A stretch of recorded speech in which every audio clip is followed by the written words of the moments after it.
Welcome to concept education. Concept education में आपका स्वागत है। आज हम लोग सिंक्रोनस जनरेटर के बारे में जो पीछे पढ़ चुके हैं उसके आगे प्रोसीड करते हैं। पीछे हम लोग कंस्ट्रक्शन ऑफ द स्टार्टर पढ़ रहे थे, वर्किंग प्रिंसिपल हम लोग उसका पूरा देख चुके थे इन डिटेल, और इस समय जो हम लोग इसमें देख रहे थे वो कंस्ट्रक्शंस के ऊपर थोड़ा सा देख रहे थे। तो कंस्ट्रक्शंस में क्या क्या चीज़ इंपॉर्टेंट हैं, कहाँ कहाँ पे क्वेश्चन बन सकते हैं, उसको चलिए हम लोग देखते हैं, शुरू करते हैं। तो ये देखिए construction of 3 phase synchronous machine. ये कंस्ट्रक्शंस की डिटेल आपके पास में आ गई हैं, और कुछ यहाँ पर इम्पोर्टेंट पॉइंट्स हैं, उनको हम लोग यहाँ पर देखेंगे कि क्या क्या इम्पोर्टेंट पॉइंट्स हैं। तो constructions of the 3 phase synchronous machine. An alternator consist of the 2 part. एक ऑल्टरनेटर में 2 पार्ट होते हैं, the starter and the rotor. पहला स्टार्टर होता है और दूसरा रोटर होता है। Starter is the stationary part of the machine, वो स्टेशनरी पार्ट होता है, and rotor is the rotating part of the machine. ये आप सभी लोग जानते हैं। The starter carries the armature winding in which the voltage is generated. यहाँ पर ये चीज़ आपकी ध्यान देने वाली है कि आर्मेचर वाइंडिंग हम लोग किसको कहते हैं। तो आर्मेचर वाइंडिंग हम लोग उसको कहते हैं in which the voltage is generated. ये ध्यान रखिए, ये अक्सर लोगों को नहीं पता है कि हम लोग स्टार्टर में आर्मेचर रखते हैं या रोटर में आर्मेचर रखते हैं या दोनों में कहीं भी रख सकते हैं, या किसको आर्मेचर बोलेंगे। तो इसके लिए एक फंडामेंटल रूल ध्यान रखिए कि armature winding is the winding in which the voltage is generated या current is induced. Faraday law के प्रिंसिपल के हिसाब से जो इंडक्शन इफेक्ट की वजह से हमारा वोल्टेज इंड्यूस्ड होगा, जिन कॉइल्स में, जिन वायर्स में, जहाँ भी इंड्यूस्ड होगा उसको हम लोग बोलेंगे आर्मेचर। अब ये वाली कॉइलें जिसमें हमारा वोल्टेज इंड्यूस्ड हो रहा है, ये अगर स्टार्टर में है तो स्टार्टर में आर्मेचर वाइंडिंग आ जाएगी, ये अगर रोटर में है तो ये रोटर में आ जाएंगे। और जो आउटपुट वोल्टेज है वहीं से हम इसको आउटपुट लेते हैं, तो यहाँ पर स्टार्टर से ही output will be taken out, output will be taken from it. The rotor of the machine produce the main flux. इसमें आपने देखा था कि जो पोल्स हमारे थे वो आपने रोटर में रखे थे, वो आपको मेन फ्लक्स प्रोड्यूस करेंगे। स्टार्टर कंस्ट्रक्शंस पे आ जाए। The part of the starter और द फ्रेम। फ्रेम होता है ऊपर स्टार्टर में, स्टार्टर कोर होती है, स्टार्टर वाइंडिंग होती है, और कूलिंग अरेंजमेंट होते हैं। The frame of the starter is made of the cast iron. ये क्वेश्चन जनरली डिप्लोमा या आईटीआई लेवल पे पूछ लिया जाता है। तो आप लोग डिप्लोमा और आईटीआई लेवल के बीच के लेवल में हैं लगभग, छोटे मोटे एग्जाम में, जहाँ पे होता है कि चलो यही को तो पूछ ही लिया जाए, तो वहाँ पर ये पूछ लेते हैं कि स्टार्टर का जो फ्रेम है यानी आउटर पार्ट की बात कर रहे हैं, स्टार्टर के अंदर के कोर की बात नहीं की जा रही है। स्टार्टर का आउटर पार्ट वो बना होता है कास्ट आयरन का। कास्ट आयरन का बना होता है, और welded steel for the large machine बड़ी होती है तो स्टील जो होती है उसको वेल्ड करके वो बड़ा कंस्ट्रक्शन बनाया जाता है। To reduce the hysteresis and the eddy current losses, starter core is assembled with high grade silicon content steel lamination. यहाँ पर यह पॉइंट इंपॉर्टेंट है, ये क्वेश्चन यहाँ बनता है। To reduce the hysteresis and eddy current losses, सबको दिख रहा होगा।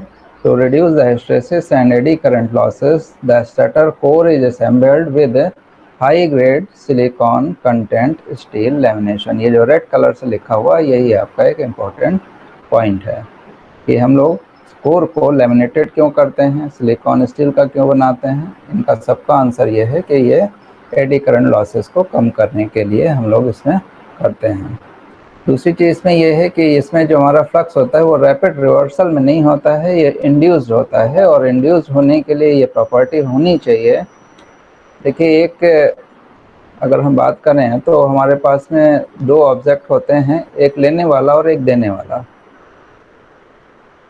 तो एक देने वाला है वो दाता है, और लेने वाला उसको एक्सेप्ट करने वाला होता है। तो एक्सेप्टेंस पावर ज़्यादा होनी चाहिए। यहाँ पर स्टार्टर में आपकी आर्मेचर कॉइल है जिसमें वोल्टेज इंड्यूस्ड हो रहा है, यानी वो आपके वोल्टेज को ले रहा है, एब्जॉर्व कर रहा है, वो आगे यूज़ में लाएगा, यानी वो एक्सेप्टर है। तो एक्सेप्टर में ऐसी प्रॉपर्टी होनी चाहिए ताकि उसमें पूरी तरीके से जो इंड्यूस्ड ईएमएफ है वो इंड्यूस्ड हो सके, ये ध्यान रखिए, उसमें इंड्यूस्ड हो सके। तो मैग्नेटिक प्रॉपर्टी उसमें कम, लेकिन इंडक्शन इफेक्ट की प्रॉपर्टी ज़्यादा होनी चाहिए। ये प्रॉपर्टी हमें सिलिकॉन कंटेंट स्टील लैमिनेशन में सबसे ज़्यादा मिलती है, इसलिए इसको हम लोग high grade steel content lamination का यूज करके बनाते हैं। तो ये क्वेश्चन यहाँ पर है, ऑब्जेक्टिव टाइप क्वेश्चन बहुत पूछा जाता है कि पहले तो ये वर्ड है लैमिनेशन, ये लैमिनेशन क्यों किया जाता है? तो lamination is done to reduce the eddy current losses. Eddy current ध्यान रखिएगा, एडी करंट लॉसेस को कम करने के लिए हम लोग लैमिनेशन करते हैं। तो यहाँ पर आपका ऑब्जेक्टिव क्वेश्चन बनेगा, तो इसको हम यहाँ पे थोड़ा सा मार्क कर देते हैं, ऑब्जेक्टिव क्वेश्चन लिख भी देते हैं, ऑब्जेक्टिव क्वेश्चन लिख दिया, दिख रहा होगा आपको, यहाँ पे ऑब्जेक्टिव क्वेश्चन है और ये इसका आंसर है यहाँ पे एडी करंट लॉस का। ठीक है, लैमिनेशन क्यों करते हैं? लैमिनेशन एडी करंट लॉसेस को रिड्यूस करने के लिए करते हैं। एडी करंट लॉस का वर्ड जरूर आना चाहिए, स्ट्रेसेस आए ना आए चलेगा, लेकिन एडी करंट वो जरूर आपका वर्ड आएगा। आगे बढ़ते हैं। ए 3-phase winding is put in the slot cut on the inner periphery of the starter. Starter में वाइंडिंग को प्लेस करने के लिए कुछ कट्स कर दिए जाते हैं जिनको हम लोग स्लॉट्स बोलते हैं, और उसमें इनको हम लोग फिलअप कर देते हैं। The winding in is star connected, star connection में रखते हैं, and distributed over the several slots. पूरे पेरिफेरी में स्लॉट्स होते हैं और उसी में वाइंडिंग को पुट कर दिए जाते हैं, और फिर इनको हम लोग जो है सीरीज में कनेक्शन में जोड़ देते हैं। When current flows in the distributed winding, it produces essential sinusoidal space distribution of the EMF। और जब हमें इसमें करंट फ्लो होती है, हमारे सर्किट कंप्लीट होता है तो उसे करंट फ्लो होती है जिसका डिस्ट्रीब्यूशन जो होता है वो साइनसॉइडल होता है, और पूरे उसमें मिला करके राउंड पेरिफेरी में सबका ईएमएफ जोड़ करके नेट ईएमएफ निकाला जाता है। तो ये इसका आपका कॉन्सेप्ट हो गया बेसिकली कि स्टार्टर हम लोग किस चीज़ का बनाएंगे। तो ये सबको समझ में आ गया होगा कि यहाँ पर हम लोगों को क्या क्या करना है। तो ये इतनी चीज़ें हम लोगों को इसमें करनी है, ठीक है।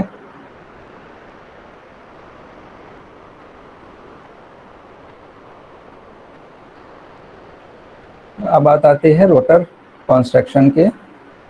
ये तो था स्टार्टर की बात, अब रोटर कंस्ट्रक्शन में है। रोटर कंस्ट्रक्शन में हमारे दो तरीके के रोटर्स होते हैं, इसको हम लोगों ने पीछे डिस्कस भी किया था। पहला हमारा होता है साइलेंट पोल टाइप और दूसरा होता है सिलेंड्रिकल रोटर टाइप। दो तरीके के हैं, पहला है साइलेंट पोल और दूसरा है सिलेंड्रिकल रोटर टाइप। अब साइलेंट पोल में क्या क्या खास चीज़ें हैं, इसमें भी कुछ खास चीज़ें हैं जहाँ पे क्वेश्चन बनते हैं, उसको आप देखिए, उसको समझिए कि कहाँ पे इसमें क्वेश्चन बनते हैं। ऑब्जेक्टिव टाइप की आपके जो डिप्लोमा के एग्जाम्स होते हैं, एसएससी जेईई के एग्जाम्स हैं, या आईएएस का भी जो आपका प्री का एग्जाम होता है जिसमें आपके ऑब्जेक्टिव क्वेश्चंस होते हैं, जिसमें बेसिक पूछे जाते हैं, उसमें ये क्वेश्चन बहुत पूछे जाते हैं। थ्योरी वाले क्वेश्चन जनरली कहलाते हैं। The term silent means projecting, पहला तो क्वेश्चन यही है, what do you mean by silent?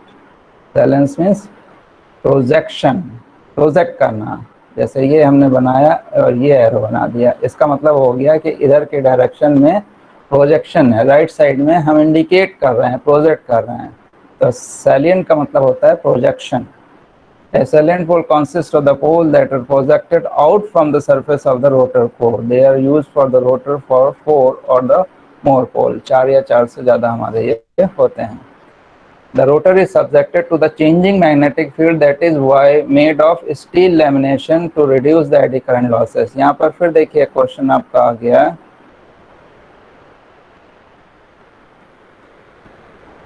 Question क्या आ गया कि the rotor is subjected to the changing magnetic field. तो हम मार्क कर रहे हैं, the rotor is subjected to the changing magnetic field that is why it is made of steel lamination to reduce the eddy current losses. ये question आपका यहाँ फिर से आपका जनरेट हो गया। The rotor is subjected to the changing magnetic field। तो changing magnetic field कहीं भी आपकी है तो जितना आपकी चेंजिंग मैग्नेटिक फील्ड होगी उतनी ही एडी करंट भी आपकी डेवलप होती है और उतने ही आपके लॉसेस भी डेवलप होते हैं। तो एडी करंट और hysteresis losses these are frequency dependent होते हैं, फ्रीक्वेंसी पे डिपेंड करते हैं। इस वजह से जितना ये चेंजिंग मैग्नेटिक फील्ड होगी तो यहाँ पर लॉसेस भी उतने ही ज़्यादा होने शुरू हो जाते हैं। इसलिए हम लोग इसको रिड्यूस करने के लिए क्या यूज़ करेंगे, लेमिनेशन को हम लोग यूज़ करेंगे। यहाँ फिर से वर्ड है लेमिनेशन, ध्यान दीजिएगा, लेमिनेशन।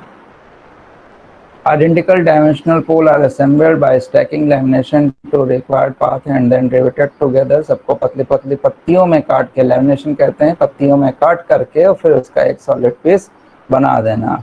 जैसे खीरा और फिर स्लाइस में बांटने के बाद फिर सबको असेंबल कर दिया। जो लोग इलेक्ट्रॉनिक्स के नहीं जानते हैं लेमिनेशन क्या होता है, उनके लिए एग्जांपल बता रहे हैं कि खीरे को लीजिए, खीरे को टुकड़े टुकड़े में स्लाइस करके बांट दीजिए और फिर से उसी स्लाइस को फिर से कंबाइन कर दीजिए तो फिर खीरे का शेप आ जाएगा और फिर उसको नट बोल्ट से टाइट कर दीजिए ताकि जितने स्लाइसिंग है वो इधर उधर भागने ना पाए। तो उसको हम लोग बोलते हैं लेमिनेशन। ऐसा करके हम लोग उसके एरिया को कम करते हैं और उससे एडी करंट को रिड्यूस किया जाता है। This is known as a lamination. After the field coil is placed each pole body, these poles are fitted by a dovetail joint to the steel spider में कनेक्ट कर दिए जाते हैं कि to the shaft। इनको पूरी तरीके से बिल्कुल सॉलिड पीस बना दिया जाता है क्योंकि ये घूमता है, इस वजह से कहीं इधर खिसकने ना पाए, तो एक लॉकिंग सिस्टम होता है। इसको हम लोग स्टील स्पाइडर ही बोलते हैं। Silent pole rotor have phase to damp out the rotor oscillation during the sudden change in the load condition। यहाँ पर कुछ छोटे छोटे ये होल कर दिए जाते हैं, इस पे आप देख रहे होंगे, यहाँ पर देखिए ये होल हैं, ये रोटर के फेस पे होल हैं, इनको बोला जाता है डैम्पर होल्स। और इसमें डैम्पर बार्स डाली जाती हैं। ये क्यों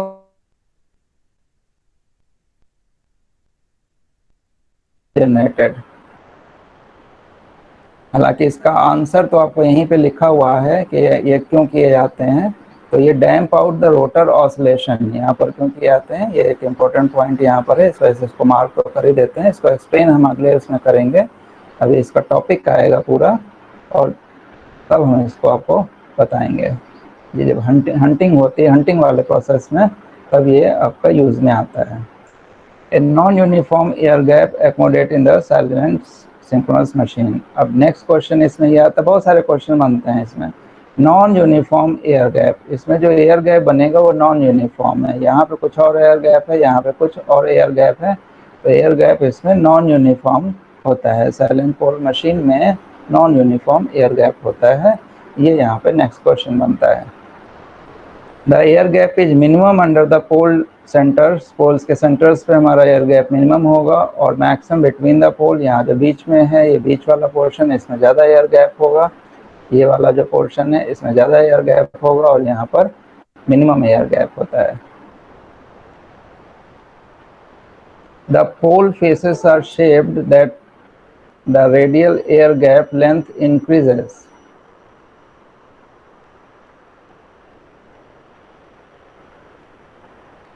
इसको अभी आपको ध्यान नहीं देना है, ये अभी हम लोग आगे देखेंगे।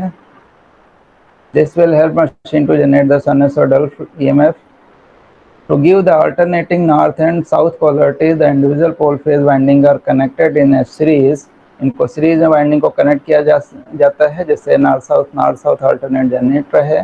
The end of the field winding is connected to the DC winding by the brushes और द स्लिप रिंग्स। इसमें जितनी भी वाइंडिंग्स हैं, चूँकि हमें इसमें DC देना होता है, आपको मैंने कल बताया था, पिछले लेक्चर में बताया था कि आपको इसमें जो पोल को जनरेट करने के लिए, फ्लक्स को जनरेट करने के लिए हम लोग करंट देंगे वो DC होगी। इस वजह से इसको स्लिप रिंग से हम लोग आउटर सरफेस में कनेक्ट कर देते हैं। The salient pole generator have a large number of pole. इनके जो नंबर ऑफ पोल्स होते हैं वो ज़्यादा होते हैं और lower operating speed. This is again the important point. यहाँ पर ये फिर से इम्पोर्टेंट पॉइंट हो गया। ये the silent pole generator have a large number of poles and lower operating speed। इसमें ऑपरेटिंग स्पीड जो होती है वो लोअर होती है, हाई नहीं होती है। Silent pole alternator that are driven by the water turbine is called as the hydro alternator or the hydrogenator। तो जितने भी NHPC हैं यानी हाइड्रो पावर प्रोजेक्ट जितने भी हमारे होते हैं उसमें सब में हम लोग इसको यूज़ करते हैं। किसको यूज़ करते हैं? हाइड्रो पावर में हम लोग ये साइलेंट रोटर जो है, साइलेंट पोल वाला जो रोटर है, इसको हम लोग यूज़ करते हैं। लोअर ऑपरेटिंग स्पीड इसकी होगी और वाटर टरबाइन में हम लोग इसको यूज़ करेंगे, लोअर ऑपरेटिंग स्पीड। दूसरी एक चीज़ और इसमें इम्पोर्टेंट है,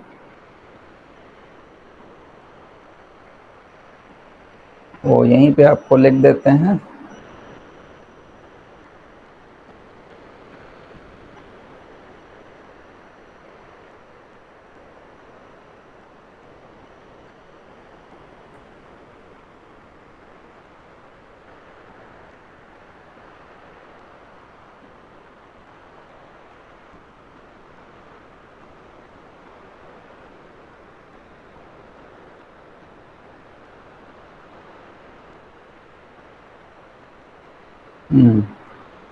ये ऊपर देखिए मैं लिख रहा हूँ, यहाँ से देख लीजिएगा। साइलेंट पोल रोटर है large diameter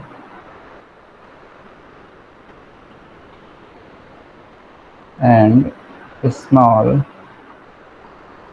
axial length। ये ध्यान रखिएगा, small axial length, large diameter.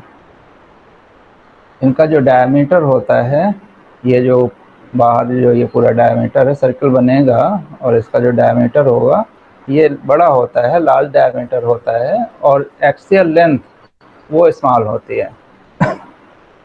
कभी आपने उसको ट्रक को देखा होगा, ट्रक जो होते हैं रोड पे सामान वामान ले जाने के लिए, इनके नीचे एक लीवर होता है, लंबा सा एक्सियल होती है। कभी नीचे झांक करके देखिए तो पिछले पहिए और अगले पहिए के बीच में, ट्रक के बीच में नीचे की तरफ आप देखिए तो एक एक्सल होती है, काफ़ी बड़ी एक्सल होती है, तो उसको एक्सल बोलते हैं। वो लिंक करता है पीछे के जो स्टीयरिंग है, पीछे के जो पहिए हैं या पीछे का जो सिस्टम है, आगे वाले सिस्टम से, उसको वो कंट्रोल करने के काम में आता है।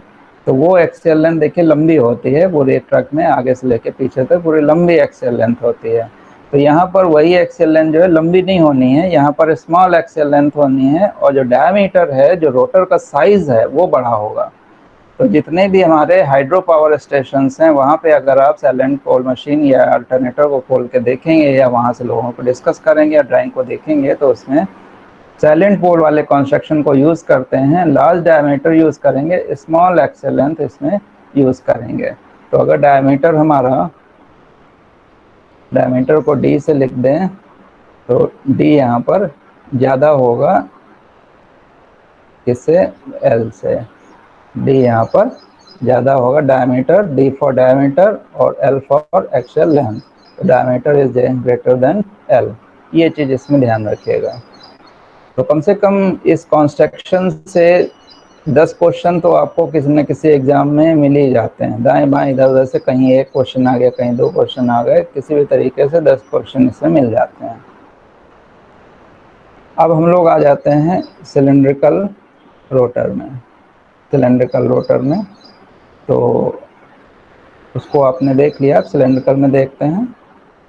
Cylindrical rotor machine are also known as the non silent pole rotor machine. इसमें साइलेंसी तो है नहीं, यानी प्रोजेक्शन नहीं है, तो इसको हम लोग बोलते हैं सिलेंड्रिकल रोटर। और ये इधर देखिए राइट साइड फिगर बना हुआ है, इसमें जो पोल है हमारे वो कौन से हैं? तो पोल जब हम लोग क्या करते हैं, पूरा सिलेंडर लेते हैं और इसमें इधर कट कर देते हैं, ये आपके स्लॉट्स हैं, इसमें हम लोग वाइंडिंग करेंगे, ये सब वाइंडिंग करेंगे, इधर इधर इसमें सब में वाइंडिंग होगी, और जो बाकी जो पोर्शन बचेगा ये आपका नॉर्थ पोल हो जाएगा। ये आपका नॉर्थ पोल है, ये आपका नॉर्थ पोल है, और ये आपका साउथ पोल है। तो ये हमारे पोल्स हैं। इसी तरीके से अगर आप ऐसे काटेंगे तो ये आपका देखिए नॉर्थ बन रहा है, ये नॉर्थ है, ये साउथ है, ये फिर से नॉर्थ है, और ये वाला फिर से साउथ है। राइट साइड वाले फिगर की बात कर रहे हैं, फिगर को देखिए। और बाकी जो चीज़ें हैं जहाँ पे कट है वो आपके स्लॉट्स हो जाएंगे वाइंडिंग में। अक्सर इसमें कंफ्यूजन हो जाता है कि जहाँ कट है वो पोल है, नहीं, जो रिमेनिंग पार्ट है वो पोल है। जो कट है स्लॉट्स हैं वो तो वाइंडिंग के लिए हैं, उसमें वाइंडिंग प्लेस होगी। और जो ये कौन सी वाइंडिंग प्लेस होगी, जो फील्ड वाइंडिंग है इसको मैग्नेट बनाने के लिए वो वाइंडिंग प्लेस होगी। और जो ये बाकी बचा जो पार्ट है वो अल्टरनेट फॉर्म में नॉर्थ साउथ वो आपके पोल्स का काम करेंगे।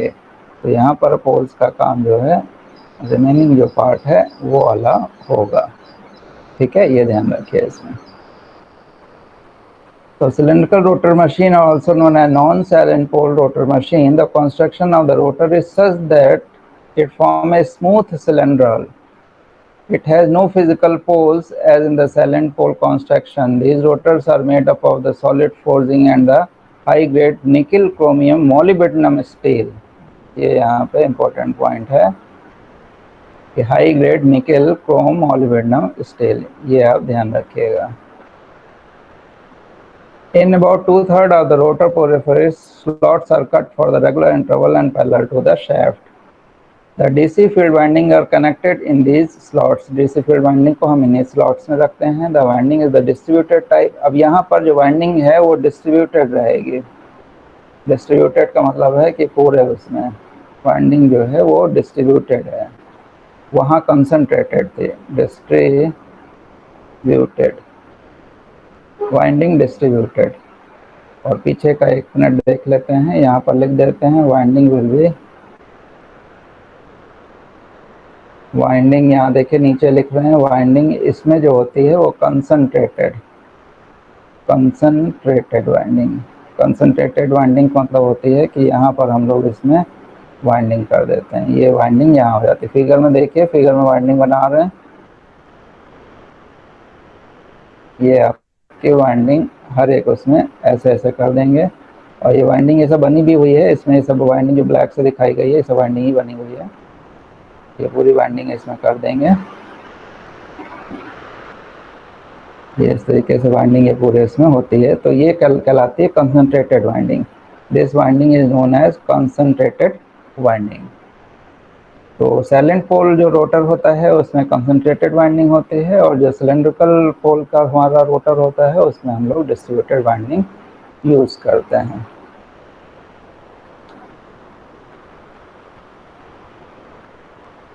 अब this machine has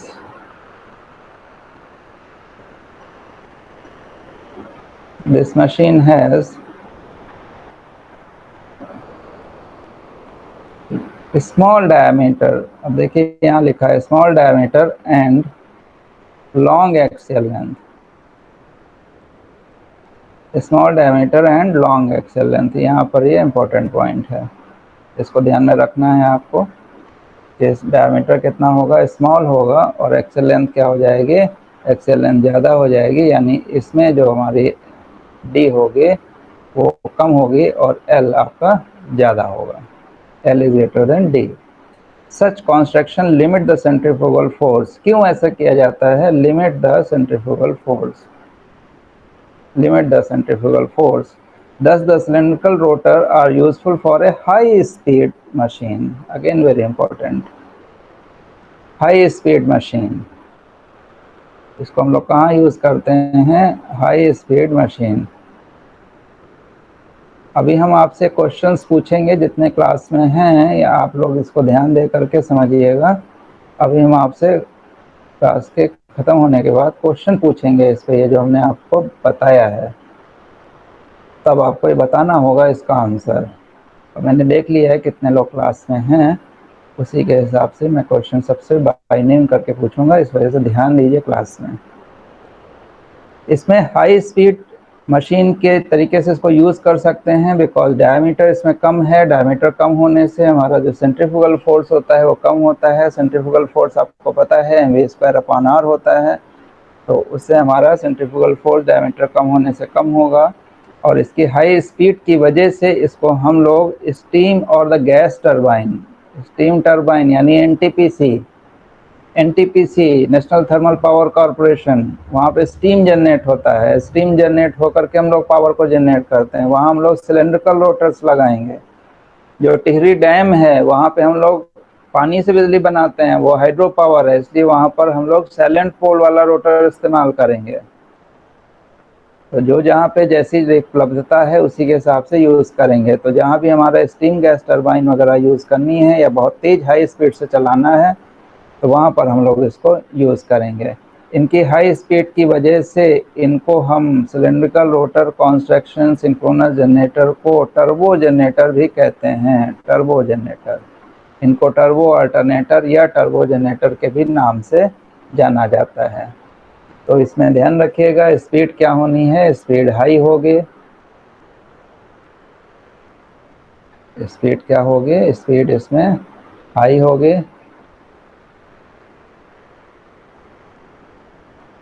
high speed, और इसी वजह से इनको टर्बो,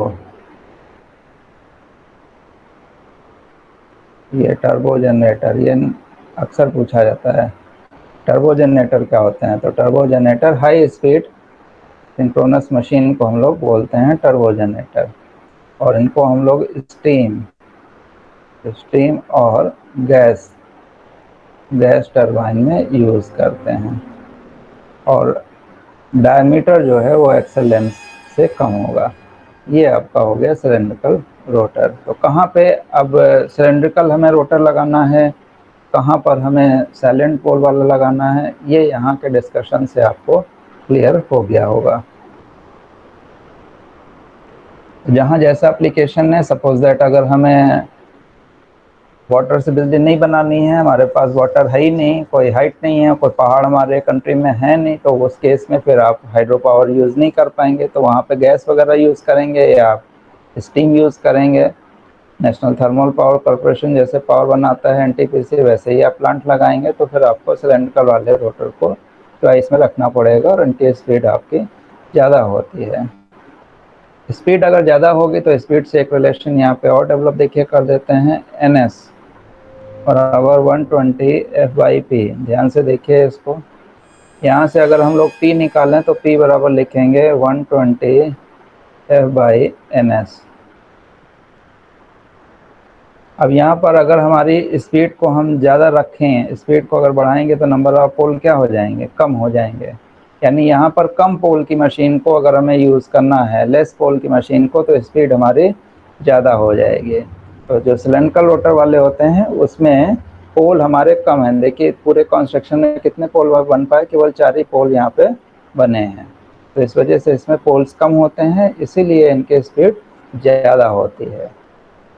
ये इसका सिलेंड्रिकल रोटर का कंस्ट्रक्शन आपने समझा।